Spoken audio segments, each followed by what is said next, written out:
All right, let's just dive right into this explainer. Today, we're unpacking those subtle, everyday habits that might actually be causing people to tune you out. Look, we've all been there, right? You're talking, but your words just seem to evaporate into thin air. It's incredibly frustrating. So we're going to break down the subconscious blind spots that make others ignore you, and more importantly, how shining a light on them can completely transform your interactions. Section 1. Why are you ignored? The emotional reality of feeling unheard. I want you to think of this explainer kind of like a mirror.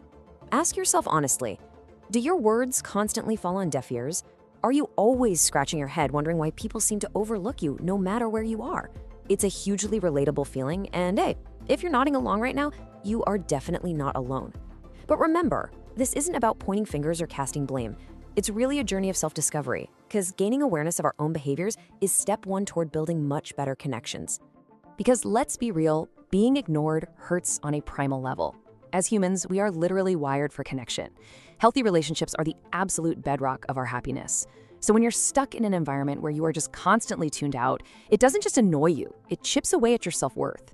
You start internalizing that silence as a reflection of your own value.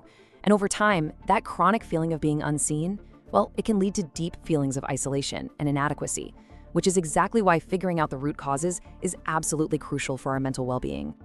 Moving on to Section 2, talking and criticizing too much, exploring our verbal blind spots. So let's focus in on our verbal blind spots for a second, the actual words we choose to say and how we deliver them. See, there's often this massive disconnect between our intention and how we're actually perceived. Take talking too much, for example. Your intention might be totally innocent. Maybe you just have a lot to share, or you honestly think you're saving everyone else the hassle of carrying the conversation. But the perception, while constantly talking without giving up the floor, is usually viewed as selfish. It signals that you just don't care about their point of view. If you want to be listened to, you've got to create the space to listen to others. Relationships thrive on a give and take. And you know, this exact same disconnect happens with criticism. If you're someone who's constantly pointing out the mistakes of your close friends or family, your intention is probably rooted in deep care. You want the best for them. You want to protect them from making missteps. And that's an admirable protective instinct for sure. But if you only focus on their errors, the perception is incredibly harsh. You come across as someone who only knows how to tear things down. Eventually, even with the absolute best of intentions, that relentless negativity is going to cause people to put their walls up and just tune you out to protect their own feelings. So how do we actually fix this? Well, you don't have to just sit back and watch your loved ones make mistakes without saying a peep. Instead, you need what's called measured criticism. It's basically just balancing the scales. By pairing your critiques with genuine compliments and positive reinforcement, you soften the blow of your feedback. It keeps their defenses down and fosters real collaborative growth. People are just way more willing to listen to your advice when they feel valued and supported at the same time. All right, Section 3, the weight of negativity, how our emotional energy drains others. Now, shifting gears from the specific words we say to the underlying emotional energy we're projecting, let's do a quick reality check. Is the glass always half empty for you? Have you, maybe unknowingly, become the main source of complaints in your friend group? Think about how exhausting it is to be around someone who only spots the dark clouds, constantly fixating on what went wrong instead of what went right. If you're always complaining, that exhaustion is exactly what people feel when they hang out with you. And this isn't just some wild hunch, it's actually backed by psychology. Studies show people will actively avoid negativity at all costs to protect their own mental well-being. It's tied to this concept called emotional contagion. Basically, your pessimistic energy can literally infect the mood of everyone around you, dragging them right down into a slump with you. Because of that, people naturally pull away from chronic complainers as a basic form of self-preservation. So you aren't being ignored maliciously, you're being avoided so they can protect their own peace. Which brings us to Section 4, confidence and overthinking, the impact of our nonverbal presence.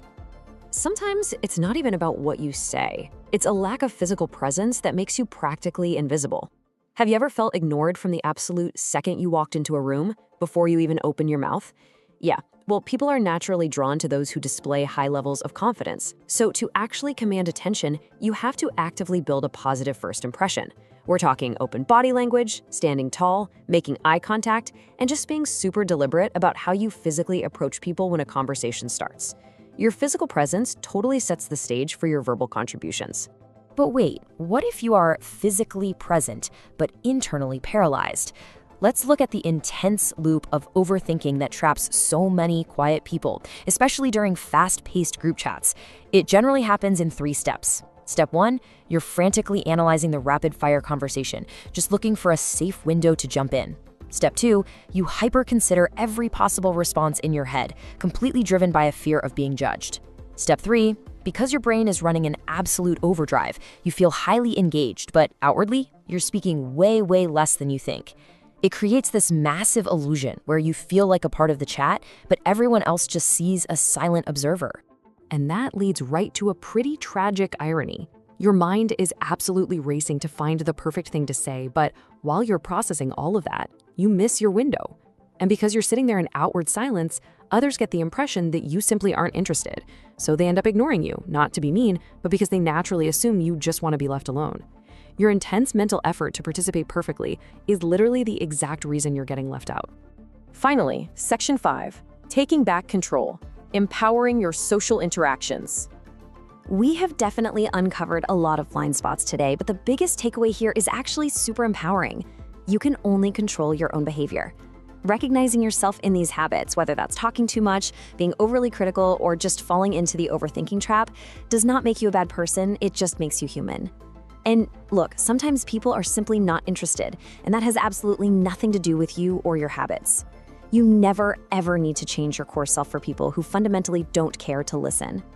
So, I'm going to leave you with this one question to ponder. Will you redirect your energy today to those who actually care about you? Seriously, stop chasing people who give you the cold shoulder. Take this newfound self-awareness, adjust those subconscious blind spots, and invest your precious social battery into the relationships that truly matter. When you engage with intention, mutual respect, and some positive energy, the right people will always hear you. Thanks so much for walking through this explainer with me today. Now go out there, be present, and be heard.